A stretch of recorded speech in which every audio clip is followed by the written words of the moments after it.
Jamie, thanks for coming to talk to us. It's a third defeat in a row, disappointing. I think today's performance was probably better than Tuesday, but just can't seem to buy a goal at the moment. What's going wrong, do you think? I'm not sure. I've had a real long conversation with the group today. First half, I thought it was fairly even. I thought they might have been the better team. Physically, they were a bit stronger and got to second balls a bit quicker. But I felt okay within the half. I didn't see any sort of problems. They had a few half chances.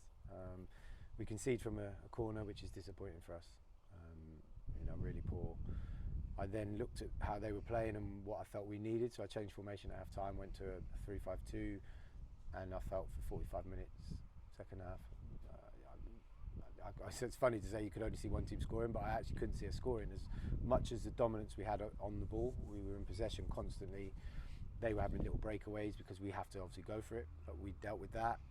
Phelpsy didn't really have loads to do second half, and we were literally in their final third for most of the game.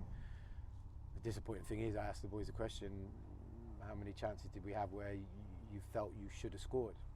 We didn't have one. I think Randall's had 2 volleys from late on and from corners that the keepers tipped wide and held one, and that's it. So the disappointment for me, and it should be for the group, is that you can't be in that much possession of the football, be that dominant and play in their final third for that much and not create. Ultimately, that's what's cost us. The second goal is the second goal. We're basically leaving one at the back and we're going for it. And if it suddenly breaks, it breaks. So the second goal is what it is. We had to go for it and try and nick a draw. We brought Mikey in, and if you look back at his goals, they're nearly all in the 6-yard box, in and around the penalty area. He's not getting those opportunities, no. And is that just because we're not getting the ball into him quickly enough? I think sometimes it feels like we want to beat players 2 or 3 times before getting a cross in, and he's not getting that opportunity. Yeah. Is that where we're missing out? I think definitely. I think it comes from the creativity of the people behind them, and it comes from the runs that they need and the runs they're going to make.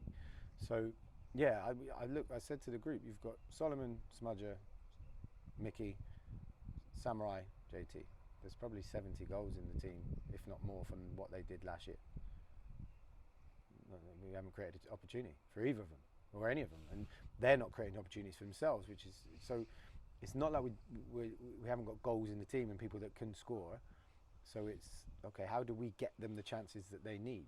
The thing we struggled with last year, we didn't have enough. Now we've got an abundance of it. We can't create a chance. So it comes from everyone within the whole team, whether it's the forwards not making the right runs, or whether it's the delivery isn't coming quick enough, or it's not good enough. I look and think, if we can get that bit right, we'll score goals because we've got players that can do it. And like today, you watch it and you'll think, yeah, we're good play, we're in control, we do this, do that. What's the final ball? What's the final decision? Do we get an opportunity? And I always say to the group, especially the front boys, when we get in areas, there has to be an outcome. A shot, cross, or a good decision on the football. We get in good areas, there's no outcome. So we had a real big chat, not like a row or anything, just a deep chat of, this is what we need. And as a group, you have to understand who's playing, what do they need, what suits them. You have to, I know already, and even with the new boys, of what they would want. So as a team, if I'm playing with someone, what type of ball does he want? What runs does he make? All of those things, you have to have a connection throughout the whole group. And it looks like at the moment that we get to that bit, and we're a bit lost. And the best move we had was in the first half. Popped it, Alex crosses it, Mickey's nearly tapping it in, Geese clears it. That was through good play and understanding. We've then got the second half where we're dominant for so long, but we didn't create one bit. Yeah, not one bit. Sometimes feels a little bit like we're a team of good individuals and they're not quite on the same wavelength at the moment. Yeah. But and that's what we've spoken about. And it was long, but it's just an understanding. And I think it's an understanding we've spoken about, that on a Tuesday and a Thursday, me and Jim do talk and we do set stuff up purposely for the Saturday, and we do work on things if we think we're not doing well in those areas. So we work on that. You have to take it in every Tuesday. I've said to him, you only got to give me a Tuesday, Thursday and a Saturday. That's all you've got to give me of your life. But when you come in, you give me that concentration, understanding, and then that will transfer onto the pitch. It's funny, I stand here having lost the 3 on the bounce.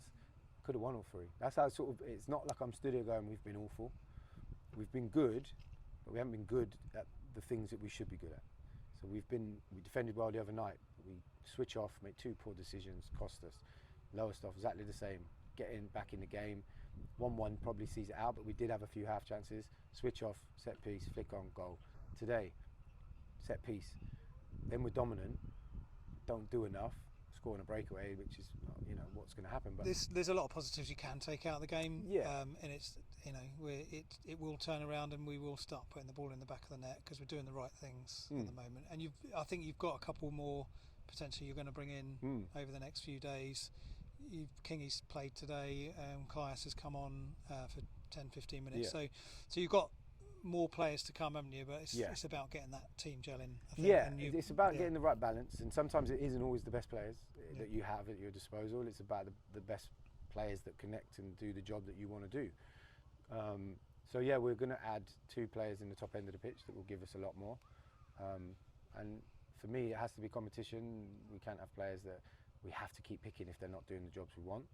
So I feel we need 2 players who've come available that, for me, will add, definitely. So we're doing our best to get them done. Kojo's back after 3 games, and it's funny, like at the time when it happens, you think, oh, okay, it's not going to hurt you. But it does, because he's been very good in pre-season. He gives us that little bit of quality, gives us that little bit of understanding, his movement. You lost Dicko, and maybe Dicko the other night at Newmarket would have been the perfect person to put in midfield and have a battle. So it's hard when you've got a group and then we've lost ones at key moments. Yeah, it's frustrating. You know me and losses, I hate it, especially in the start of the season that we've started poorly. But for me, I know that not everyone probably sees it and understands it because it's a results-driven business, and everyone's attitude will change on the result. We could have been crap today and won 1-0 and everyone go, oh, you were brilliant. We've been good in games and lost, and everyone tells you you're rubbish.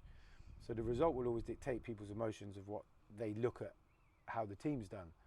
I have to look at it completely differently and look within the performance, what we've done well, and were we that bad, and stuff like that. I can't be driven by, oh, we've won today, but we were crap, so do you know what, I don't care, I'm not going to work on anything, I'm just going to roll the team out again. Same when we win, we might, so I have to look at it completely different. I get, and there's no one bigger than me that wants to win every game, and if we're crap for 40 games but win every game, I've got no problem with it. But you have to sort of look at your emotions and not be driven by the result all the time. Listen, if we're bad and we get beat, then I'll be the first one to come down on them. We haven't been bad, but we've been bad in moments, and there's been bits within it which is what's cost us, and that's where I'll nail them and say this has to be better. We haven't been in a game where I've gone, we're getting battered here. We've always been all right. So I have to take the positives of that, transfer that to the group, but then make us better in the areas that we've been poor in. This is a game we're going to have to put to bed. It's a shame to be out of the cup, but we've got the league to focus on. You've got 2 difficult games coming up. So I'm going to let you go because you've been out here a long time talking to them and talking to us and other media outlets as well. So appreciate you coming out. I know it's difficult. So thanks for me, the big thing is, and I've said to them, you've got the chance in 3 days to turn everything around. If you win Saturday, Monday, suddenly 6 points, you'll be up the league on a roll. So football's great. We've got a week to get to that point, but you've then got 2 games in 3 days. You get maximum points from that, gives you an opportunity. Football is great. It's like, right, 2 games, 3 days. We have a chance. Turn it around. We'll have players back. Hopefully a few new ones in. We can change it. You're going to need it for 2 games, 3 days. It's going to be tough on the boys. If we've got a strong group, you come out the back of that, everyone's then brilliant. Everyone will be going, oh, we're going to play off. That's football. It turns so quickly, so you have to be emotionally detached a bit from it, that when things aren't going well, we're not going to go down. And when you're flying, same thing. You have to stay quite level within it. So for us, it's a great opportunity. There'll be big pressure. We've lost 2 on the bounce. You're now going to have 2 in 3 days. So you're going to need a group to stick together. You're going to need some big characters to be prepared to stand up, and one's a derby, one's a home game. So you're going to need the boys to believe, stick, put their chests out and go, do you know what? Yeah, let's go and turn this around as quick as possible. Yeah, well, best of luck. Hope we get a couple of good results and we're back up the league. So do I. As soon as. It's giving me more grey hairs and more stress, so it's killing me. Lovely. Thanks a lot, Jamie. No problem. Cheers. Thank you.